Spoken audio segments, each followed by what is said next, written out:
ప్రధానమంత్రి నరేంద్ర మోడీ మాట్లాడుతున్నారు. లైవ్ లో చూద్దాం.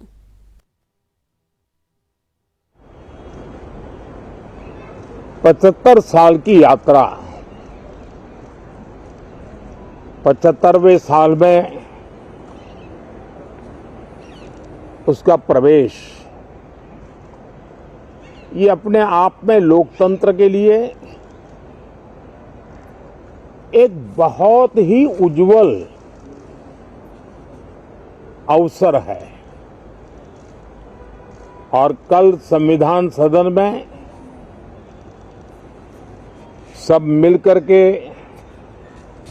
इस संविधान के 75वें वर्ष की उसके उत्सव की मिलकर के शुरुआत करेंगे।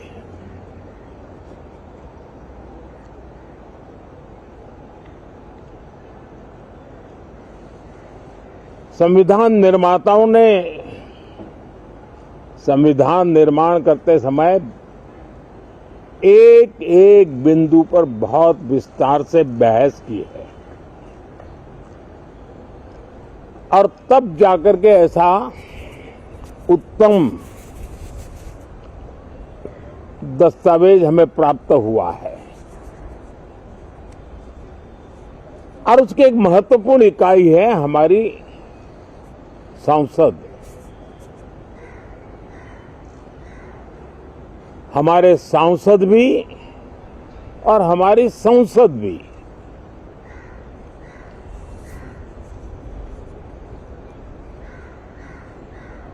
पार्लियामेंट में स्वस्थ चर्चा हो, ज्यादा से ज्यादा लोग चर्चा में अपना योगदान दें। दुर्भाग्य से कुछ लोगों ने अपने राजनीतिक स्वार्थ के लिए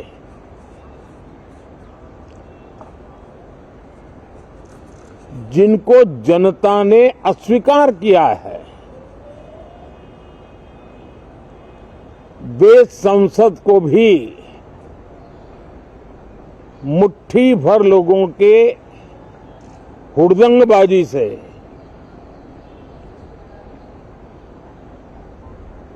कंट्रोल करने का लगातार प्रयास कर रहे हैं।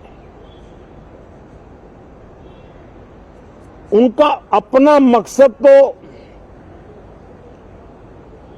संसद की गतिविधि को रोकने से ज्यादा सफल नहीं होता है और देश की जनता उनके सारे व्यवहारों को काउंट करती है और जब समय आता है तो सजा भी देती है। लेकिन सबसे ज्यादा पीड़ा की बात यह है कि जो नए सांसद होते हैं,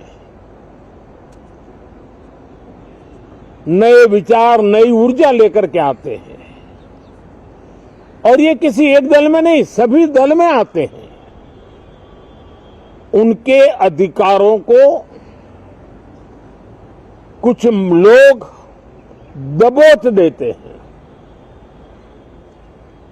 सदन में बोलने का उनको अवसर तक नहीं मिलता है। लोकतांत्रिक परंपरा में हर पीढ़ी का काम है आने वाली पीढ़ियों को तैयार करे, लेकिन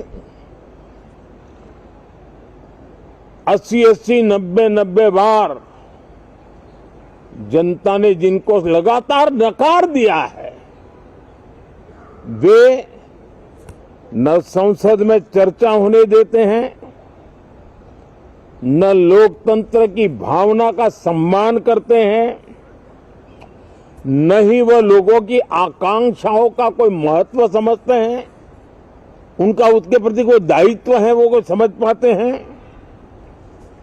और उसका परिणाम है वो जनता की उम्मीदों पर कभी भी खरे नहीं उतरते हैं और परिणाम स्वरूप जनता को बार बार उनको रिजेक्ट करना पड़ रहा है। साथियों, ये सदन लोकतंत्र की 2024 के पार्लियामेंट के चुनाव के बाद देश की जनता को अपने अपने राज्यों में कुछ स्थानों पर अपनी भावना, अपने विचार, अपनी अपेक्षाएं प्रकट करने का अवसर मिला है। उसमें भी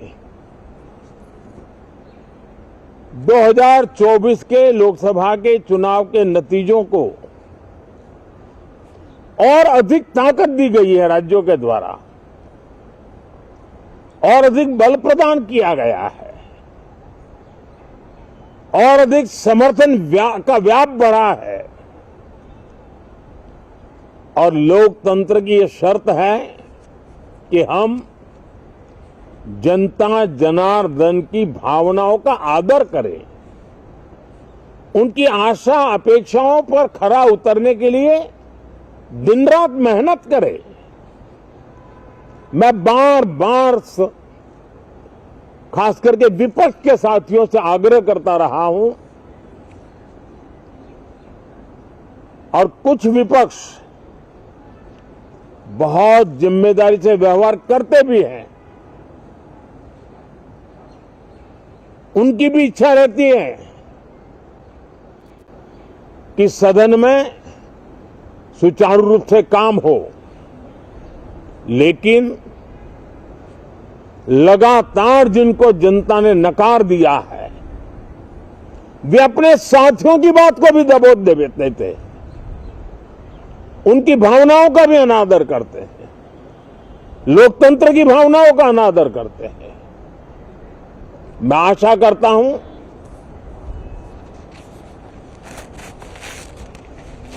कि हमारे नए साथियों को अवसर मिले।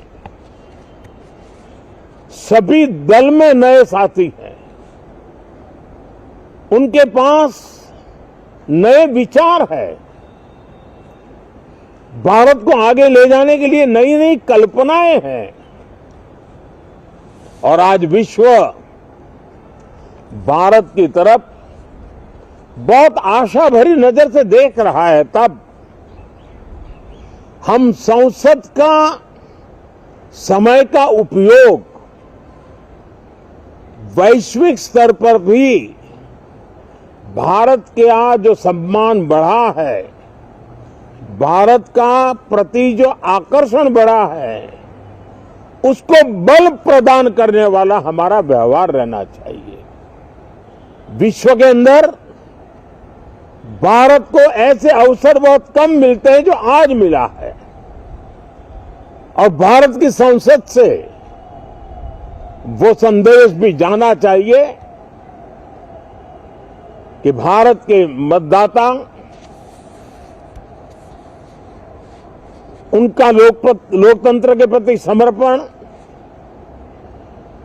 उनका संविधान के प्रति समर्पण, उनका संसदीय कार्य पद्धति पर विश्वास, संसद में बैठे हुए हम सबको जनता जनार्दन की इन भावनाओं पर खरा उतरना ही पड़ेगा।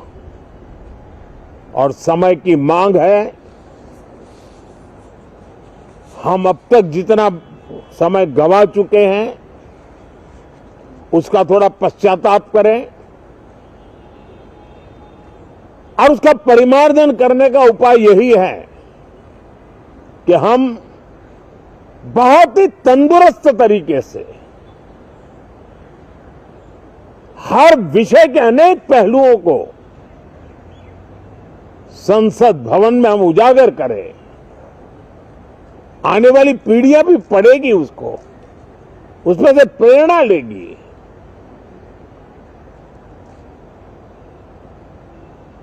मैं आशा करता हूं कि ये सत्र बहुत ही परिणामकारी हो, संविधान के 75वें वर्ष की शान को बढ़ाने वाला हो,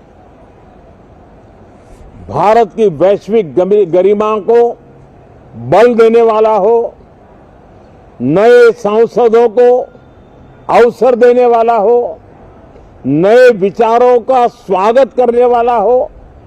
इसी भावना के साथ मैं फिर एक बार सभी माननीय सांसदों को उमंग और उत्साह के साथ इस सत्र को आगे बढ़ाने के लिए निमंत्रित करता हूं, स्वागत करता हूं।